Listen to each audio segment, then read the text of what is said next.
This is the story of Dr. Seuss's How the Grinch Stole Christmas. To play the story right now, press the green forward button. If you'd like to read the story yourself, you can switch between the play mode and the read mode by pressing the blue mode button. You can move through the story by using the green forward button and the pink back button. To pause the story, press the orange pause button. You can quit at any time by pressing the red quit button. So, press the green forward button and let's begin now.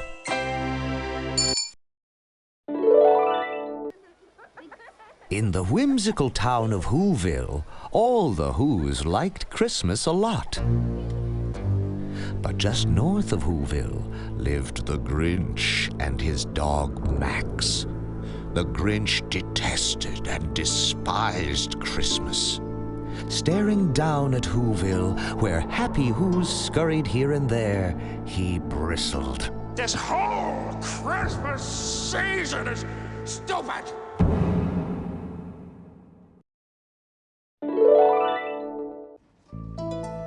Meanwhile, in Whoville, Postmaster Lou Who was purchasing presents with his 5-year-old Who, Cindy Lou Who. Lou purchased 2 snoozle phones for Cindy's 2 brothers. He also grabbed gifts for Who aunts, uncles, and cousins. But his sweet little tot was puzzled. Was all this really Christmas? Then, who should the father and girl meet than teenaged Whos, Christina, Stu, Junie, and Drew. The 4 teens told a terrifying tale.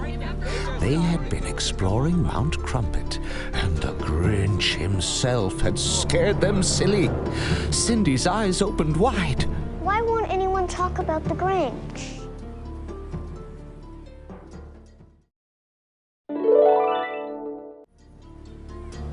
Just saying the name Grinch filled the townsfolk with fear, even though Mayor Mayhew told them not to worry.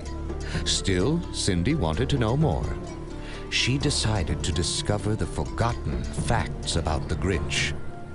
The Grinch often slithered through Whoville, pulling pranks so naughty and nasty they would make a skunk hold its nose. He'd act like a chair and push Who sitters out of his seat. Or he'd roll a ball at the mall to make Who's slip, skip, trip, and flip.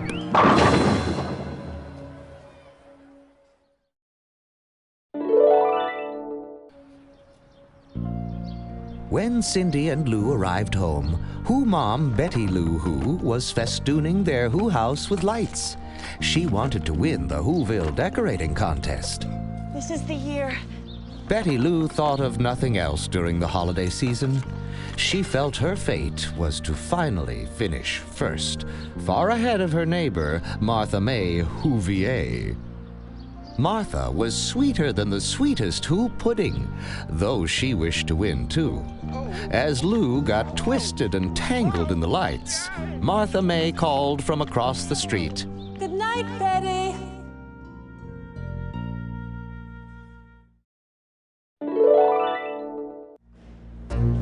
Returning to his cave, the Grinch was happy to behold heaps of rubbish piling up from the town below. For you see, this rancid refuse provided the power for the Grinch's dank dwelling. Beautiful soul, hey, there's no place like home. Cindy, in her search for Who truth, asked doddering Who biddies Clarnella and Rose about the Grinch's peculiar past. They had raised him from Grinch baby to Grinch boy. Clarnella claimed he came the way all Who babies come. On calm nights, baby Who girls and tiny Who fellas drift from the sky in their own umbrellas. We knew right away that he was special.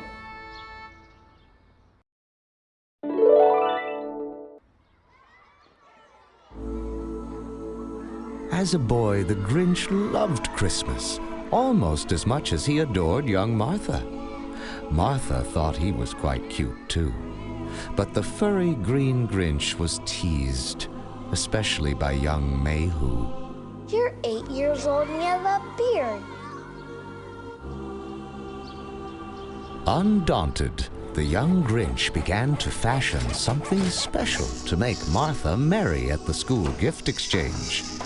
Tinkering and thinkering, he took some silverware, a bicycle beeper, and other oddities, and made them into an enchanting angel. This will be perfect on the top of a tree. Then he switched on the shaver and sloppily sheared his face.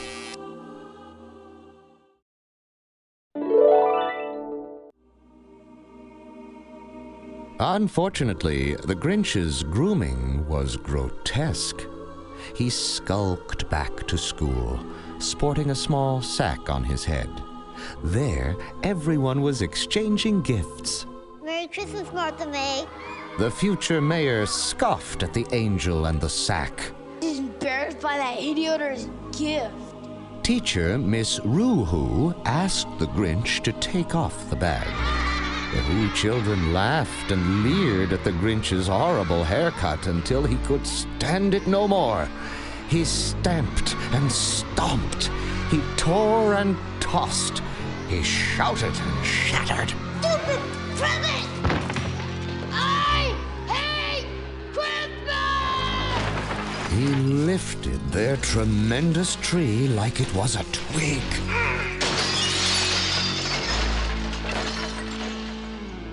Then the lampooned lad loped to lonely Mount Crumpet.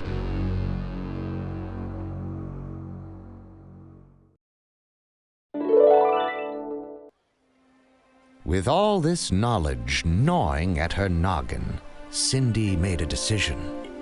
As the Whos wondered who their next holiday cheermeister should be, Cindy spoke up. I nominate the Grinch! Mayor Mayhew and the townspeople cringed at her idea. But Cindy quietly quoted from the great Book of Who. It goes to the soul at Christmas who needs it most. Little Cindy crept cautiously to the Grinch's cave to invite him. The Grinch greeted her with a growl. How dare you enter the Grinch's lair? Cute but courageous, Cindy was not crushed. She simply stated the information about the Who-bration, adding, Martha May will be there.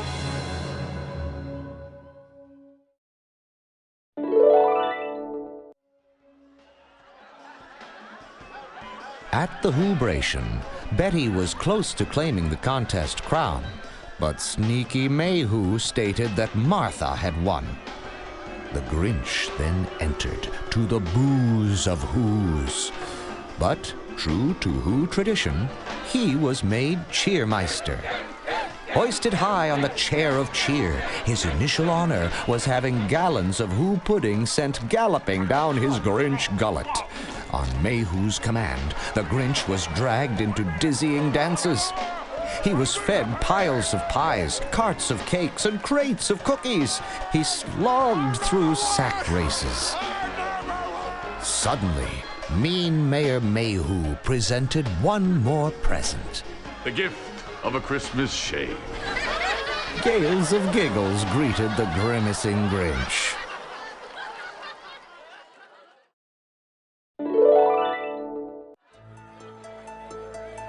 Then, Mayhew festooned Martha with fabulous gifts, including an engagement ring. This was too much for the Grinch. Gift, gift, gift, gift, gift, gift. That's what it's always been about. Gifts. Gifts. In his fury, he torched the town tree and blasted back to Mount Crumpet.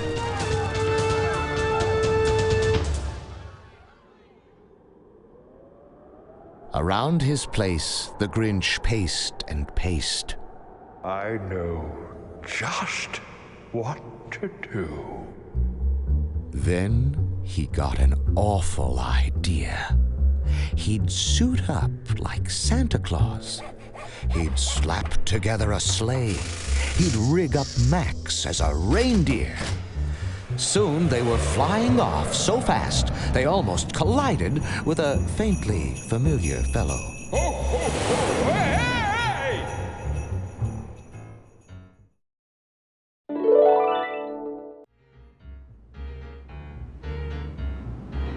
At the first Who house, the old Grinchy Claus grabbed his bags and bounded below.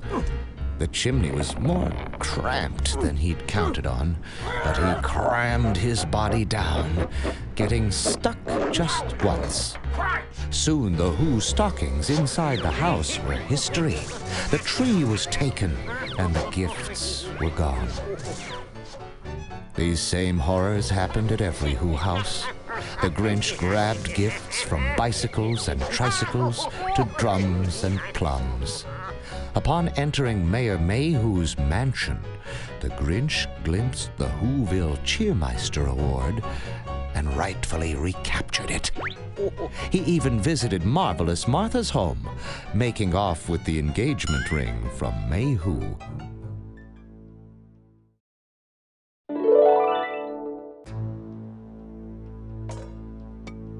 The Grinch stole undiscovered until he was uncovered in the house of none other than Cindy Lou Who. Cindy stared at the Grinch. Santa, don't forget the Grinch.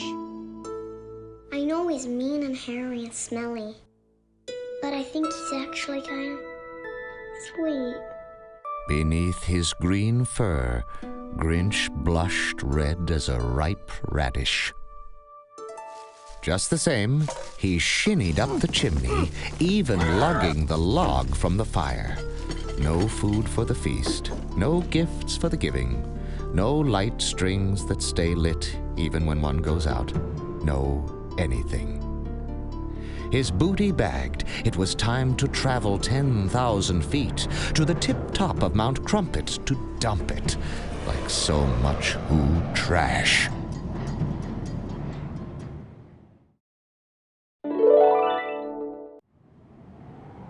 At the top, he lingered to listen for every Who-wah and bask in every Who-bah. Though Mayor Mayhew did moan that Christmas was ruined, it was Lou who stood to speak for the true spirit.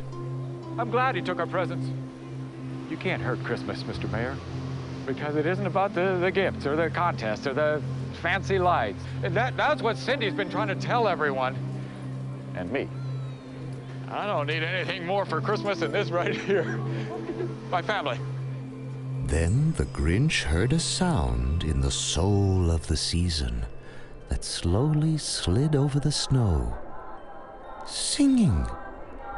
Without toys, treats, or tinsel and trappings, all Whos of all ages, of all sizes, were singing, with bells ringing.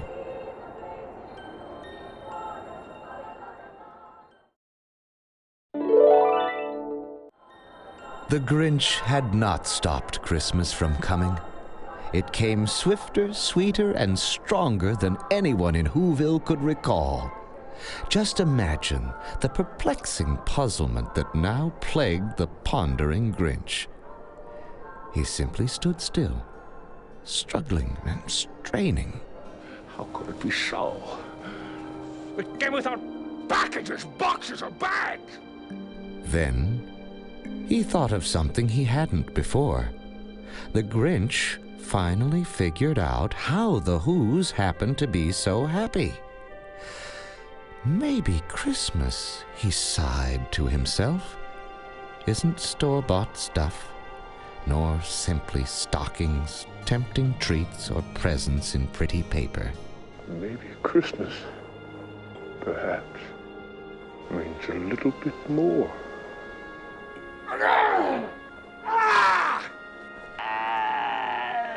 Max! Help me! I'm feeling.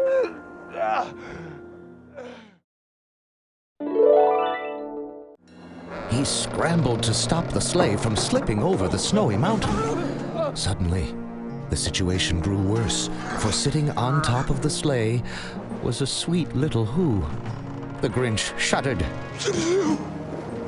What are you doing up there? I came to see you.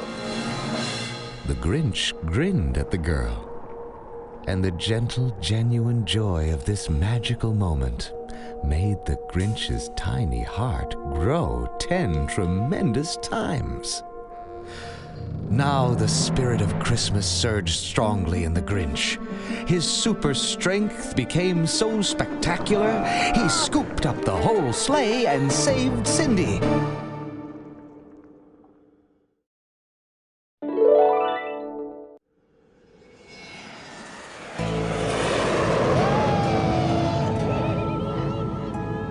The sleigh whisked back to town like the wind. Seeing the sleigh sliding toward the city, Betty and Martha May forgot their feud and stretched their light strings so the sleigh could be stopped. In his soiled Santa suit, the Grinch said he was sorry.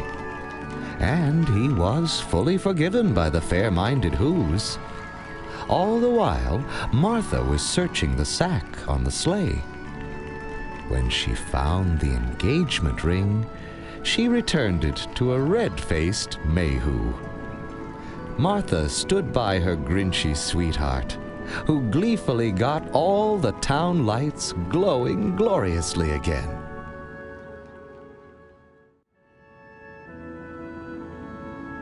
Little Cindy, the who knew there was more to Christmas than credit cards, and more to the Grinch than growls, gave her furry friend a kiss.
If you really want to quit, click on the picture of the Grinch. To keep playing, click on the picture of Cindy Lou Who. I nominate the Grinch! I nominate the Grinch! Gift, gift, gift, gift, gift, gift. Gift, gift, gift, gift, gift, gift.